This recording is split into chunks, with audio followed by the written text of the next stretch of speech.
নমস্কার। আজকে বিশেষ সংবাদ শিরোনামে আপনাদের সকলকে স্বাগত জানাই। আমি আপনাদের হোস্ট রবিতা পাত্র। চলুন দেখে নেওয়া যাক আজকের বিশেষ কিছু খবর। দক্ষিণ 24 পরগনার বারুইপুরে 11 বছরের এক কিশোরীকে ধর্ষণ ও হত্যার ঘটনায় নতুন মোড়। মামলার প্রধান অভিযুক্ত প্রভাস মণ্ডলে পুলিশের এনকাউন্টারে নিহত হয়েছে এবং পুলিশের দাবি ঘটনাস্থলে পুনর্নির্মাণের সময় অভিযুক্ত পুলিশের অস্ত্র নিয়ে পালানোর চেষ্টা করেন এবং আত্মরক্ষার্থে তাকে গুলি চালানো হয়।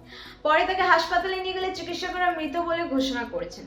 চলে যাচ্ছে পরবর্তী খবরে। এদিকে অভিযুক্তের মা সংবাদ মাধ্যমকে জানিয়েছেন তিনি ছেলের মৃতদেহ গ্রহণ করবেন না এবং তার কথাই সে অন্যায় করেছে এবং তার শাস্তি পেয়েছে। অভিযুক্তের মা জানান তিনি তার ছেলের মৃতদেহ বাড়িতে আনবেন না এবং এই ঘটনাটিকে ঘিরে রাজনৈতিক বিতর্ক তীব্র হয়েছে।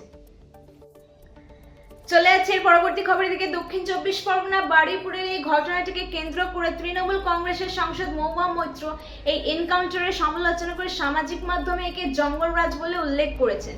অন্যদিকে বিষয়টি নিয়ে বিভিন্ন রাজনৈতিক দলের মধ্যে পাল্টাপাল্টি বক্তব্য সামনে এসেছে।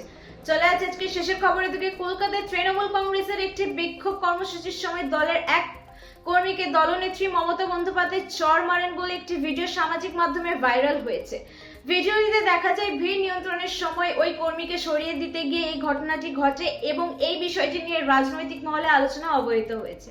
আজকে এই পর্যন্তই। ধন্যবাদ। ভালো থাকবেন, সুস্থ থাকবেন। Stay tuned with Swan news.